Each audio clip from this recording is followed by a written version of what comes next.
But John, it took a very long time, and it was a completely ugly scene. And as you were just mentioning, it's been building up to something like this. We could all feel it. We who covered the Trump campaign on a daily basis, you would see a scuffle here, a scuffle there. There have been some recent rallies where you'd see a couple of dozen protesters in the stands.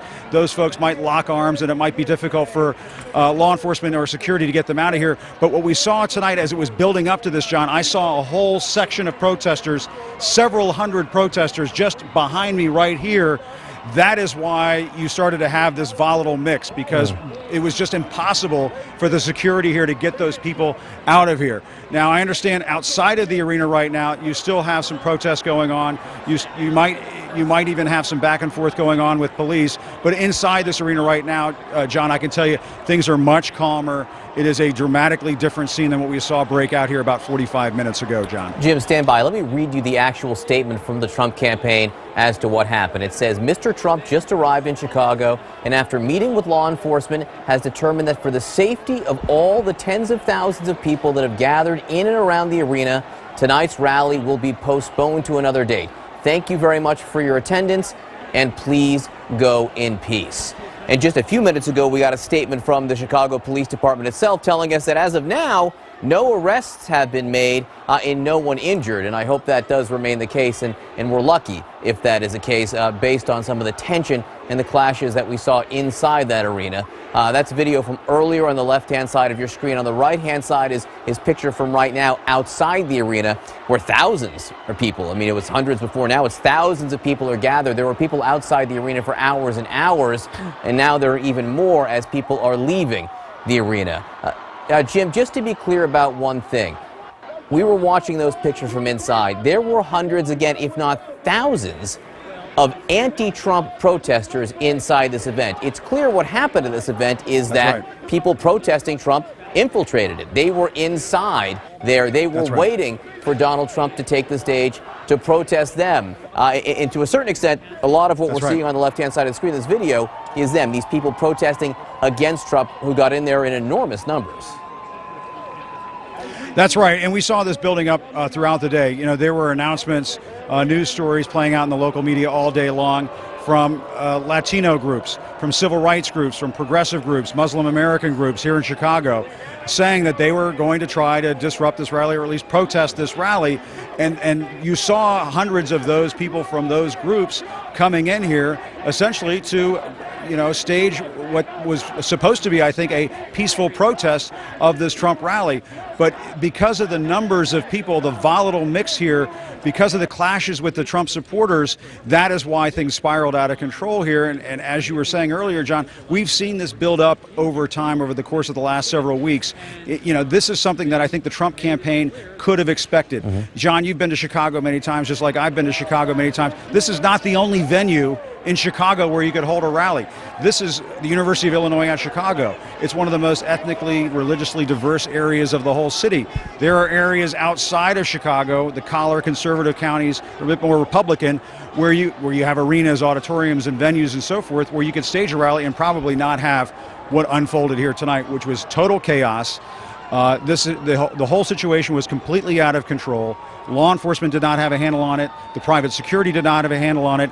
And honestly, this could have erupted into a full-scale riot, I think, John, had things not gotten under control over the course of that 15 or 20 minutes when things finally did get under control, when the Chicago police came in and started breaking up these fights. Because clearly, there were people here who were here to cause trouble. Let's make no mistake about it. They were here to cause trouble, but it could have been a whole lot worse. Luckily, not a lot of injuries that we saw here, but certainly a lot of scuffling, a lot of pushing and shoving, and certainly not what you want to see when you're in the middle of a presidential campaign. It's hard to get your hands around the fact, John, that this was supposed to be a political rally building up to these primaries that are taking place on Tuesday. Illinois is one of those primaries on Tuesday, but what unfolded here was just total chaos and really just sort of a sad picture of where the country is right now. It's just so bitterly divided.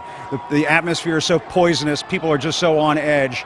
at some point you would think Donald Trump's going to have to come in and say, instead of celebrating some of the edginess at these rallies, where he might have to tone it down. And I imagine that the Trump campaign is discussing that right now, John. Jim, stand by, because I want you to stay part of this discussion, but I also want to bring in Maggie Haberman, presidential reporter for the New York Times, David Gergen, of course, CNN political analyst who's advised many, many presidents. I think John King of Inside Politics is joining us from Washington, too. And Maggie, just bring us up to speed again as we're looking at tape from before of the clashes on the floor of this arena just after the Donald Trump event was canceled. On the right-hand side of your screen, you're seeing aerials as, as thousands of people are still outside the arena trying to figure out what to do.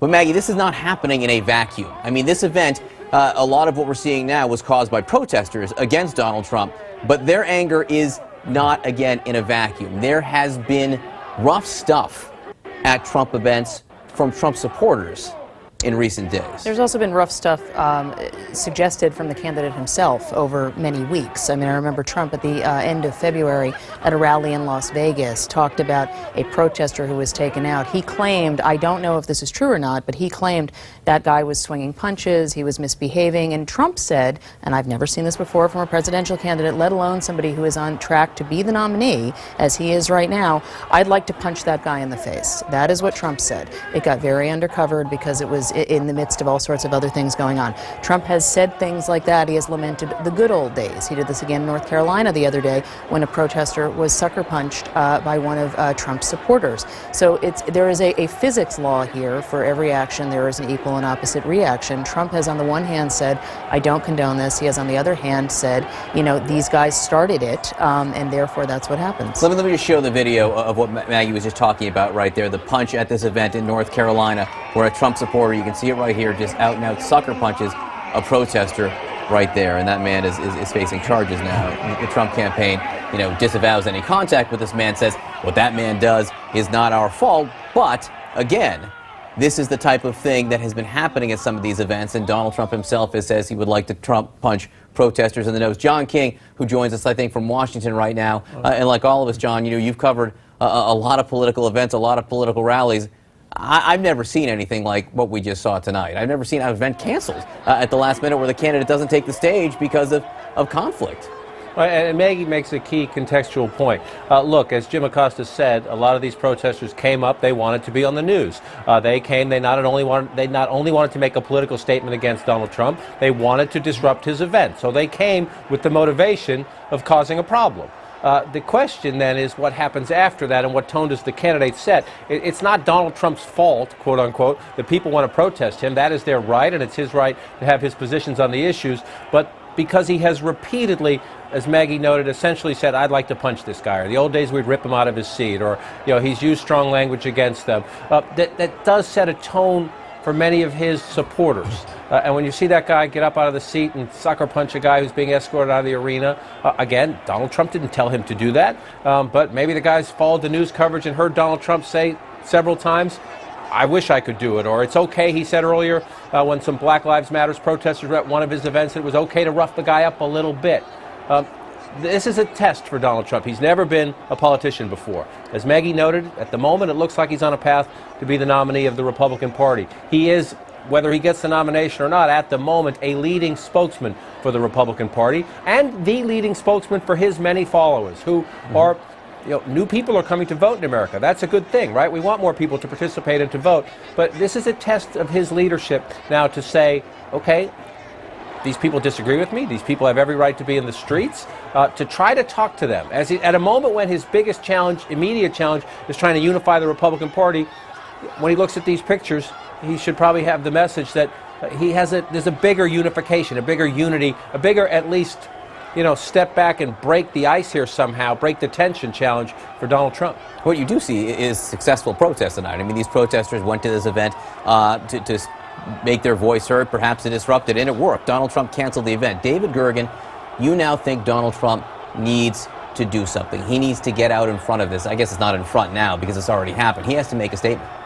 He certainly does. Listen, this is maybe one of the most important moments of the entire campaign. This could cost him the nomination. It could also catapult him. We don't know which way it's going to cut. I think a lot of people are going to be frightened and horrified. We had this kind of violence in Chicago in 1968 Democratic Convention. 48 years later, we still talk about it. Yeah, we had this kind of violence in George Wallace's campaign when he used language similar to Trump, and bad things came out of that. There were a lot of fisticuffs, and eventually the candidate himself was shot. So this is very dangerous. And here's the deal: the candidate must set the tone for his rallies. That's his responsibility.